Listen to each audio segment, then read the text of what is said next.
Good afternoon, everyone. Grace Bagwell Adams majored in history and politics at Converse, graduating in 2007. She went on to earn her master's in public administration from the University of Georgia in 2009, and her PhD in public administration and policy from UGA in 2013. She serves as assistant professor of health policy in the Department of Health Policy and Management in the College of Public Health at the University of Georgia. Her work in public policy analysis and program evaluation includes examining how to mitigate vulnerability in a variety of areas and populations. She's worked, for example, to mitigate vulnerability in the SNAP, or food stamp program, and in the opioid epidemic. She also serves as principal investigator for the Athens Wellbeing Project. Dr. Adams demonstrated her skills and resilience while at Converse, surviving the experience of superstardom in the Model League program under the guidance of Dr. Joe Dunn. In talking with Grace, I realized that she's really made her career in research dealing with opioids and medical marijuana, and I said that basically you've made your research in drugs, and she said, I guess that's right. And I said, you're not the first person that Dr. Dunn has driven to drugs.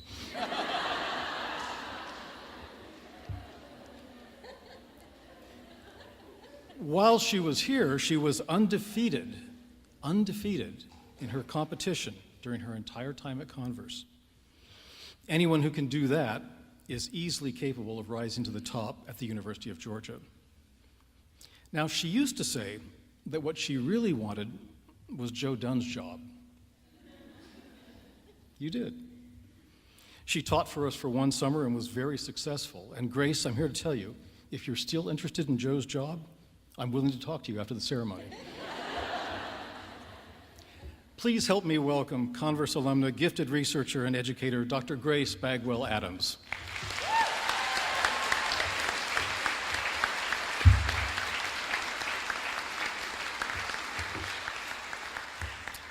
Good morning. It is truly an honor and a pleasure to be here with you today. In all seriousness, if it were not for Joe Dunn, I wouldn't be standing before you today. I certainly wouldn't be at the University of Georgia on faculty, and it's his investment in me that has really given me the opportunity to be here with you today, so thank you.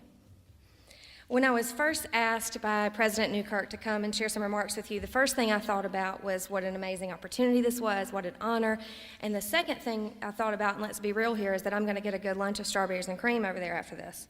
So I'm excited to be here with you for multiple reasons. To start today, I want to tell you something that I've learned about myself in the last year. My dad and my uncle have been really getting into genealogy and family history, and in fact, we even contacted Dr. Jeff Willis last fall to ask some questions, and we've been able to trace the Bagwell family back for generations, and what we now know is that my family has been here for well over 200 years in Spartanburg County. In the process of doing this research, I realized a striking fact. I am the first person in my direct family line to leave in 250 years that we know of, probably longer than that because they were poor farmers, to leave Spartanburg County and put down roots somewhere else.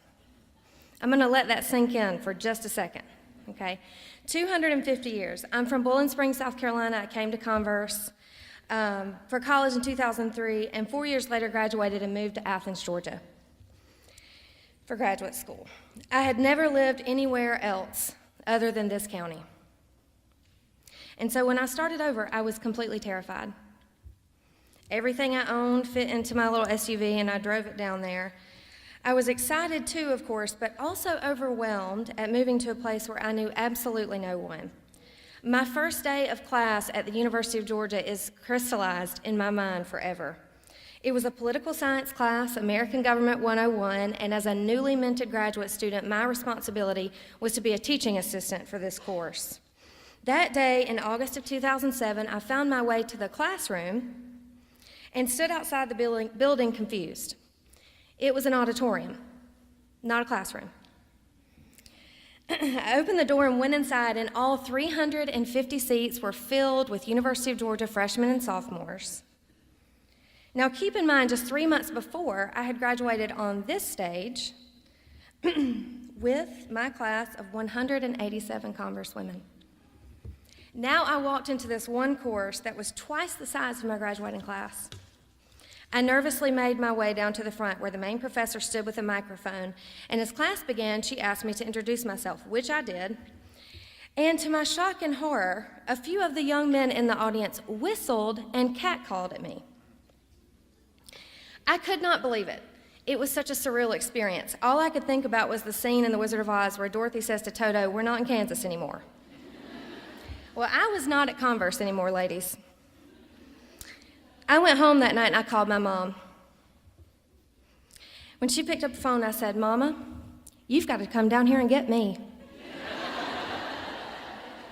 Now, my mom, an alumna of Converse herself, class of 1978, laughed and gently said that I had to give it a little bit more time.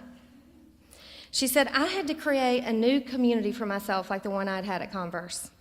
Now, while this environment is unlike any other, what she meant was that I had to make the choice to participate. I had to make the choice to invest in my new home, in a brand new place, if I wanted to thrive.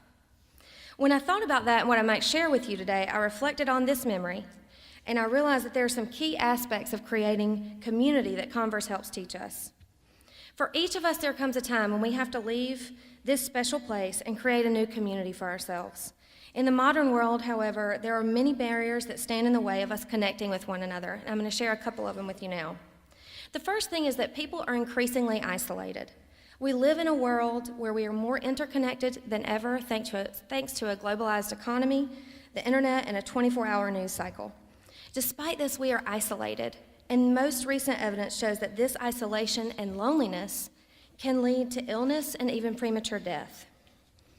And the second thing that stands in our way of creating community is that we often see it as someone else's responsibility to engage with us. Even though friendships and generally connecting with others is something we desire, we wait for someone else to call or text or email us. The dominating expectation is that creating connection, especially that initial interaction, is the other party's responsibility, not our own. Now, in my job as a researcher and teacher at UGA, I get to do a lot of cool things, and as President Newkirk shared, one of those things most recently was giving a TED Talk. And I want to kind of pick up with this talk today where I left off there. I really want to talk about how we can create meaningful community wherever and whenever we are in our lives. And in particular, I'm going to share 2 key messages that help us get around some of the barriers I just discussed. The first message is to carry the sisterhood with you wherever you go. When I was a student at Converse, Rhonda Mingo will remember this. Congratulations, Rhonda. There was a series of skits called The Real Scoop that was presented to the incoming freshman class about various aspects of life as a college student. Part of the show was a famous poem that was shared by John Donne, and the opening words always stuck with me. He wrote, "No man is an island entire of itself. Every man is a piece of the continent, a part of the main." These words resonate deeply. Each one of us is a piece of the main, whether we feel that we are or not. Last year, a study was conducted by UCLA and Cigna, which is a major health insurance provider, and it was a national study where they found that 50% of Americans reported that they feel alone or left out, always, or at least some of the time. These feelings of loneliness fall disproportionately, believe it or not, on what is known as Generation Z, the generation that was born between the mid-1990s and the mid-2000s. Shockingly, younger generations are actually more likely to struggle with loneliness than older ones. And what the research is showing us is that there's a real public health effect of this loneliness. Loneliness is linked to heart disease, stroke, and showing negative impacts on our genes and our immune systems, even intergenerationally. But there's hope. As part of the fabric of Converse, you have a built-in sisterhood and support system, much of which will remain with you over the course of your life, and you have to carry this with you wherever you go, remembering that you're a part of the main and not an island. In the 12 years since I've graduated from this institution, my Converse sisters and I have stood by one another, literally and figuratively, as we have conquered graduate school, taken and lost jobs, gone through breakups, married, had children, and grieved the loss of loved ones, family members, and even fellow Converse sisters. Even though this support is no longer geographically as close as it was when I lived in Belt Call, it is a strong foundation of friendship that I'm confident will continue to stand the test of time. And the sisterhood reaches beyond the friendships with your peers. It extends to the relationships you've made with faculty and staff. As a professor, I can tell you that there is nothing that brings me greater professional joy than seeing my students thrive once they leave my classroom and move on. My own journey at Converse taught me how to invest in students through the eyes of wise and kind faculty members like Melissa Walker, Kathy West, Jeff Willis, Eddie Woodfin, Jeff Pavorty, and last but not least, yes, even you, Joe Dunn. And I have found that these relationships have lasted long after I graduated. 2 years ago, my mom passed away following a long battle with cancer, and as I stood at the funeral home, I look up to see Melissa Walker and Joe Dunn standing there before me. These are the kinds of relationships that you will take with you forever. My hope for you is that you remember the lessons that you learn inside and outside of the classroom here on friendship and what it means to be a part of community, and that you invest in the power of this sisterhood for the rest of your life. The second message that I have for you is that, yes, it is actually our responsibility to create community and connect. At small and large universities alike, I've seen this at Converse and Georgia and many others, there's one thing that can be found on every campus each fall the school year begins: student activity fairs. You know what these look like. Every organization comes together to market themselves and show new and existing students what the opportunities are, and I would bet a lot of money that Converse women know how to do this better than any other school in the country. As the old joke goes, how many Converse women does it take to change a light bulb? Well, 2. One to change it and the other one to make a t-shirt and an organization about it. It's true. We, after all, are excellent at getting involved. By the end of the activity fair, incoming freshmen are dizzy with options. But I want to tell you something. College is the only place where these things happen. However exciting or annoying that you find them now, they are not a luxury to be taken for granted. Outside of student activity fairs, the world can be a fragmented, decentralized place when it comes to finding the right fit for building community and relationship. The default for most of us is to wait until someone approaches us and invites us to initiate communication and engage. But this can leave us lonely and feeling left out. We must choose differently. We have to have a paradigm shift, and the shift is in assuming responsibility.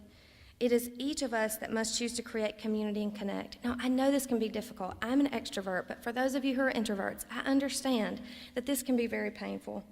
But just remember that it could be that our mental and physical health that depends on our choice to engage with others. I also want to say, if there's one ground rule about or guiding principle about how we choose to engage, it's this. We have to practice active, not passive engagement. Well, what do I mean? Scrolling through the Twitterverse, Instagram, or Facebook feed does not count as deep, meaningful engagement. This is passive engagement and characterizes much of our modern, including my own, social interactions and relationships. Retweeting a post or hitting a like button on a photo are examples. It might feel like engaging, but it lacks depth and meaning and can actually make you feel more disconnected. A recent psychological study found that people who spend less time looking at screens and more time having face-to-face social interactions are less likely to be depressive, anxious, and had better mental health outcomes overall. When it comes to the community you create and participate in, the more we can connect in person, the better we'll be. My second hope for you is that you do not wait to be invited by individuals or organizations to come to you. Roll up your sleeves and find ways that you can serve and connect with others. You be the one who initiates. I know that creating community with others can feel really difficult as we are more divided than ever. It is not by chance that the dominant debate, a debate that led to a federal government shutdown and has held us hostage in a political stalemate, has been about a wall. Whether you fall left, right, or center, there is one thing that we might agree on. Our society, and thus our politics and our policy, are experiencing unprecedented levels of polarization and division. Social psychologists, sociologists, political scientists, and economists, even economists who agree with no one, all agree that this polarization is at historic heights. One of the books chosen for the incoming freshman class when I was at Converse was Neil Postman's Amusing Ourselves to Death. It was really boring at the time, but I look back on it, and it was really interesting to think about this quote where he prophetically wrote that Americans no longer talk to each other, they entertain each other. They do not exchange ideas, they exchange images. They do not argue with propositions, they argue with good looks, celebrities, and commercials. We do not, however, have to take that path.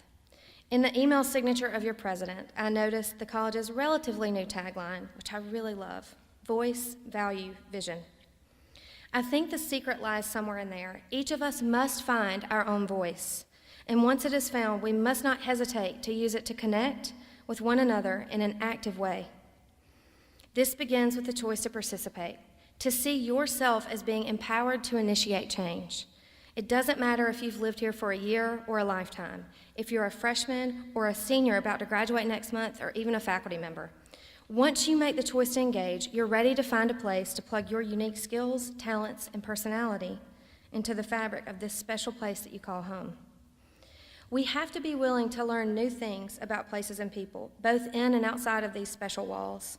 We have to hang on to the meaningful relationships that are life-giving to us, and also learn how to build new communities.